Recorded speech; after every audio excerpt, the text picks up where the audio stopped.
ಆಶ್ರಮ ಸೇವಾ ಟ್ರಸ್ಟ್ ಅಂಬಾಮಠ ಹಾಗೂ ಶಿಷ್ಯ ಬಳಗದವರಿಂದ ಗುರುಪೂರ್ಣಿಮೆ ಚಾತುರ್ಮಾಸದಲ್ಲಿ ನಡೆಯುವಂತಹದ್ದು. ಇಲ್ಲಿ ಗುರುವಂದನ ಕಾರ್ಯಕ್ರಮ. ಈ ಒಂದು ಕಾರ್ಯಕ್ರಮಕ್ಕೆ ಕೇಂದ್ರ ಬಿಂದುವಾಗಿರುವಂತಹ ಶ್ರೀ ಅವಧೂತ ನಾಮದೇವಗೌಡವರಿಗೆ ಹೃದಯಪೂರ್ವಕ ನಮಸ್ಕಾರಗಳನ್ನು ತಿಳಿಸಲಿಕ್ಕೆ ಬಯಸ್ತೇನೆ.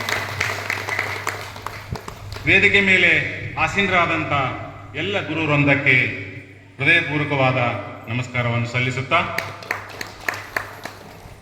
ವೇದಿಕೆ ಮುಂಭಾಗದಲ್ಲಿರುವಂತಹ ಎಲ್ಲ ಶರಣ ಬಂಧುಗಳಿಗೆ ಹೃದಯಪೂರ್ವಕವಾದಂಥ ನಮಸ್ಕಾರವನ್ನು ಸಲ್ಲಿಸಿ, ಈ 11ನೆಯ ವರ್ಷದ ಪಾದಪೂಜೆಯ ಕಾರ್ಯಕ್ರಮ ಉದ್ದೇಶವೇನು, ಯಾಕೆ ಇದನ್ನು ಮಾಡಬೇಕು? ಯಾಕಂದರೆ ಇದು ಯುಗ ಯುಗಾಂತಗಳಿಂದ ಬಂದಿರುವಂಥ ಒಂದು ಕಾರ್ಯಕ್ರಮ. 12ನೇ ಶತಮಾನದಲ್ಲಿ ಅಣ್ಣ ವಿಶ್ವಗುರು ಬಸವಣ್ಣನ ಭಕ್ತಿ ಭಂಡಾರ ಬಸವಣ್ಣನವರು 63 ಜಾತಿ ಜನಾಂಗಗಳನ್ನು ಒಂದುಗೂಡಿಸಿ ಸರ್ವಧರ್ಮ ಸಮ್ಮೇಳನವನ್ನು ಮಾಡಿ ಅಂದು 850 ವರ್ಷದ ಹಿಂದೆನೇ ಒಂದು ಲಿಂಗಾಯತ ಧರ್ಮ ಸ್ಥಾಪನೆಯನ್ನು ಮಾಡಿದರು. ಇದರ ಉದ್ದೇಶವೇನೆಂದರೆ ಸರ್ವ ಜನಾಂಗದ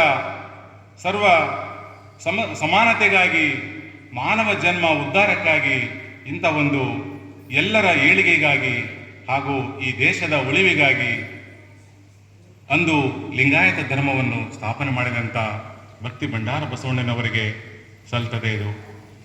ಆದರೆ ಮುಂದೆ ಏನಾಯಿತು ತಮಗೆಲ್ಲ ಗೊತ್ತಿರುವಂಥ ವಿಷಯ. ಕೆಲವೊಂದು ಕಿಡಿಗೇಡಿಗಳಿಂದ ಅದನ್ನು ಮುಂದುವರಿಸದೆ ಛಿದ್ರವಾಗಿ ಅದನ್ನು ಮಾಡಿಬಿಟ್ಟರು.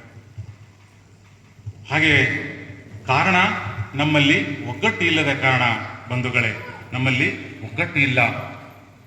ಒಗ್ಗಟ್ಟಿನ ಕೊರತೆಯಿಂದ ಈ ಒಂದು ಘಟನೆ ನಡೆದು ಹೋಯಿತು. ಅವಧೂತ ಪರಂಪರೆಯು ಜನರ ಏಳಿಗೆಗಾಗಿ, ಒಂದು ಜನರ ಉದ್ಧಾರಕ್ಕಾಗಿ, ಸಮಾಜದ ಸಮಾನತೆಗಾಗಿ ಇಂಥ ಈ ಒಂದು ಕಾರ್ಯಕ್ರಮವನ್ನು ಹಮ್ಮಿಕೊಳ್ಳಲಾಗಿದೆ. ಅದಕ್ಕಾಗಿ ಬಂಧುಗಳೇ, ನಮ್ಮ ಎಲ್ಲ ಶರಣ ಬಂಧುಗಳು ಇದನ್ನು ಅರಿತುಕೊಂಡು ನಮ್ಮ ಶರಣರ ಹಿತವನ್ನು, ಈ ನಾಡಿನ ಹಿತವನ್ನು, ಸಮಾಜದ ಸಮಾನತೆಯನ್ನು ಕಾಯ್ದುಕೊಳ್ಳೋದಕ್ಕೋಸ್ಕರ ಈ ಒಂದು ಅವಧೂತ ಪರಂಪರೆಯ ಉದ್ದೇಶವಾಗಿದೆ.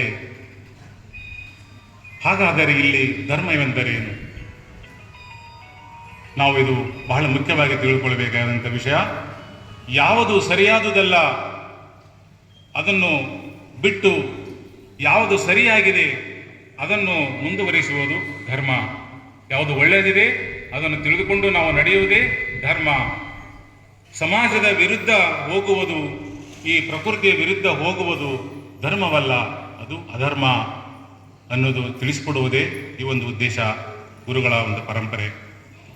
ಹಾಗೆಯೇ ಈ ಕಾರ್ಯಕ್ರಮಕ್ಕೆ ಕಾರಣೀಭೂತರಾದಂತಹ ಶ್ರೀ ಅವಧೂತ ರಾಜಯೋಗಿ ನಾಮದೇವಗೌಡರು, ಇವರ ಒಂದು ಇಂತಹ ಒಂದು ಅದ್ಭುತ ಕಾರ್ಯಕ್ರಮ ಹೇಳಲಿಕ್ಕೆ ನನಗೆ ತುಂಬ ಖುಷಿ ಆಗ್ತದೆ.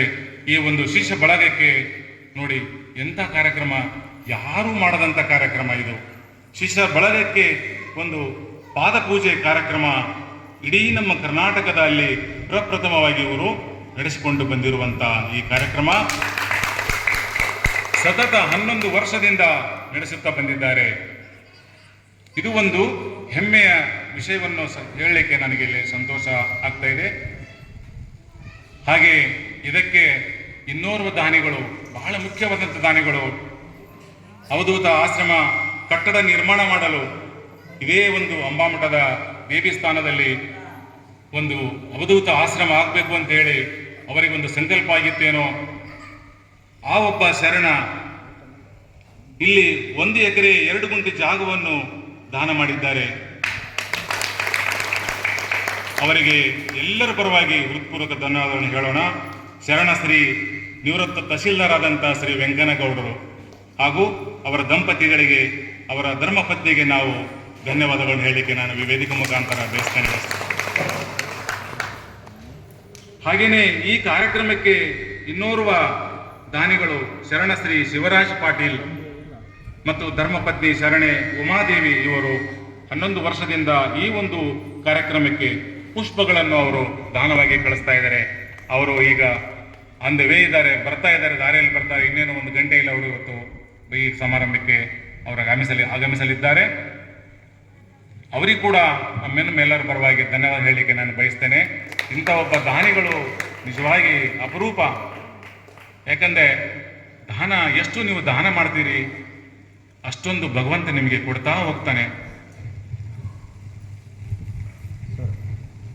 ಇನ್ನೂ ಹಲವಾರು ಶರಣರು ತಮ್ಮ ಇಚ್ಛಾನುಸಾರವಾಗಿ ದಾನ ಮಾಡಿದವರು ಇಲ್ಲಿ ಇದ್ದಾರೆ. ಅವರಿಗೂ ಕೂಡ ನಾನು ಧನ್ಯವಾದ ಹೇಳಲಿಕ್ಕೆ ಬಯಸ್ತೇನೆ ಈ ಮುಖಾಂತರ. ಇಂಥ ಮಹಾದಾನಿಗಳ ಮನೆತನದ ಮೇಲೆ ತಾಯಿ ಅಂಬಾದೇವಿಯು ಆಶೀರ್ವಾದ ಸದಾ ಇರಲಿ ಅಂತ ಹೇಳಿ ನಮ್ಮ ಈ ಶರಣ ಬಳಗ ಆಶಿಸುತ್ತದೆ. ಶರಣ ಬಂಧುಗಳೇ, ಈ ಒಂದು ಸಿದ್ಧ ಪರ್ವತ ನಾವೆಲ್ಲರೂ ಕೂಡಿದ್ದೇವೆ.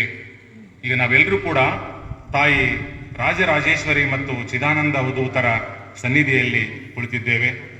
ಅವರನ್ನು ಸ್ಮರಿಸುತ್ತಾ 5 ನಿಮಿಷ ನಾವು ಕಣ್ಣು ಮುಚ್ಚಿಕೊಂಡು ಧ್ಯಾನ ಮಾಡೋಣ. ಎಲ್ಲರೂ ಕೂಡ 5 ನಿಮಿಷ ಕಣ್ಣು ಮುಚ್ಚಿಕೊಂಡು ಸಂಪೂರ್ಣವಾಗಿ ಅವರನ್ನು ಸ್ಮರಿಸುತ್ತಾ ಧ್ಯಾನ ಮಾಡೋಣ ಬಂಧುಗಳೇ. ಎಲ್ಲರೂ ಕಣ್ಣು ಮುಚ್ಚಿ ಶಾಂತವಾಗಿ ಕಣ್ಣು